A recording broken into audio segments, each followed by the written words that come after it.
Pernahkah kamu merasa nyaman dengan seseorang, namun tiba-tiba meragukan niat baiknya? Kadang, pengalaman pahit di masa lalu membuat kita mengapresiasi kebaikan dengan banyak keraguan. Dalam dunia yang penuh luka emosional, kita jadi berhati-hati, padahal orang di sekitar kita tidak bersalah.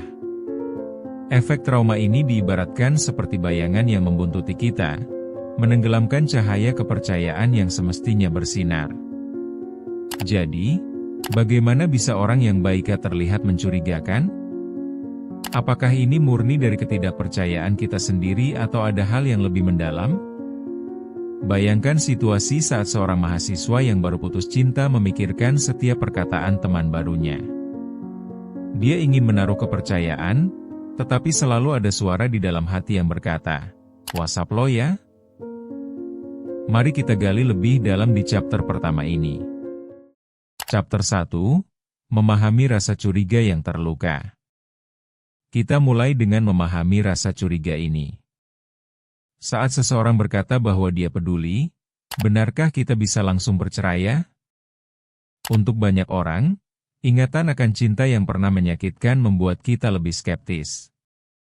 Jadi, ketika ada orang baru yang masuk dalam hidup, pikiran seperti, apa dia benar-benar tulus? Seringkali muncul.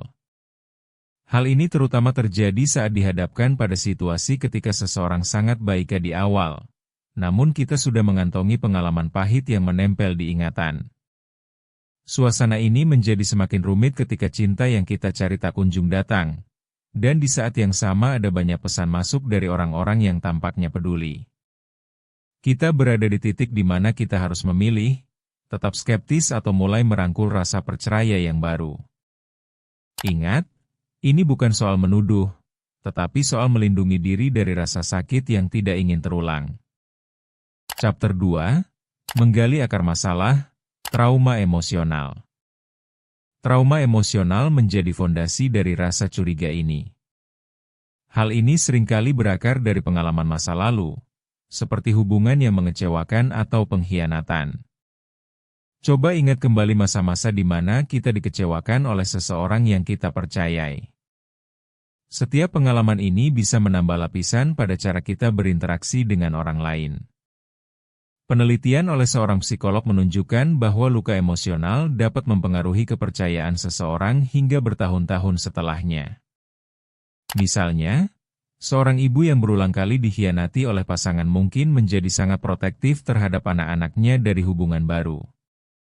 Jadi, saat kita melihat kepercayaan sebagai sesuatu yang harus diperjuangkan, kita juga harus menyadari hal-hal yang membebani kita. Proses ini tidak hanya tentang melupakan, tetapi lebih kepada memahami dan menerima apa yang telah terjadi sehingga kita bisa melangkah maju, walaupun langkah ini terasa berat dan penuh keraguan. Chapter 3, Membangun Kembali Kepercayaan. Setelah mengenali trauma yang ada, langkah selanjutnya adalah membangun kembali kepercayaan. Memang tidak mudah, tapi mulailah dengan mengizinkan diri kita untuk merasakan hal baru. Biarkan diri kita terbuka terhadap kemungkinan. Misalnya, saat mendapat perhatian dari orang baru, mungkin kita bisa bertanya, apa motivasi dia mencintai, tanpa memberi label buruk terlebih dahulu.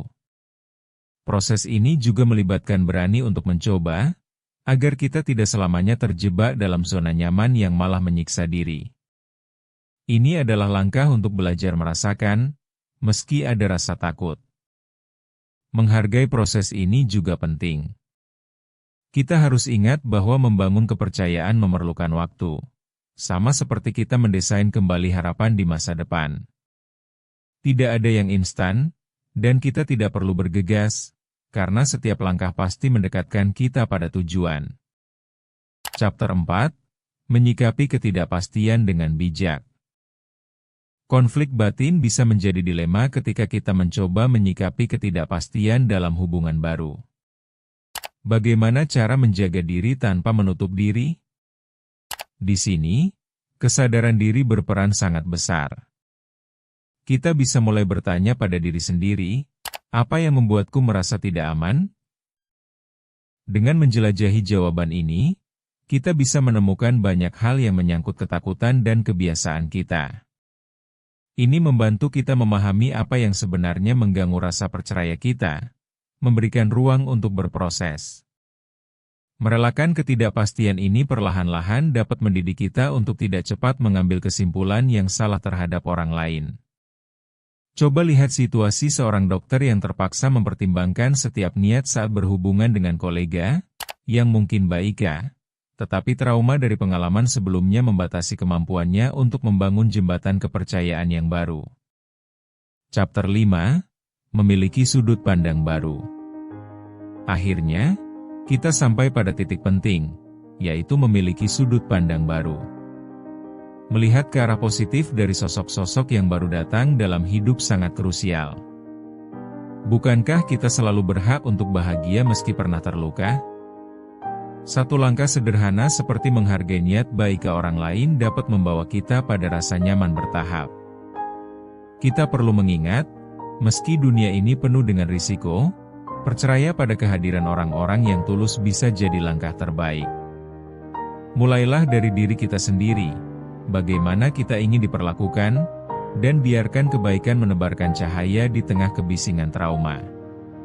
Ketika orang baru berusaha mendekat, ingatlah bahwa mereka bukan musuh, tetapi peluang. Dan jika kita gagal mempercayai mereka kembali, mungkin itu adalah pelajaran berharga, bukan akhir segalanya. Jangan ragu untuk cek video lainnya di Ruang Tumbuh untuk terus melangkah menuju kedamaian. Bertumbuh itu proses, bukan lomba.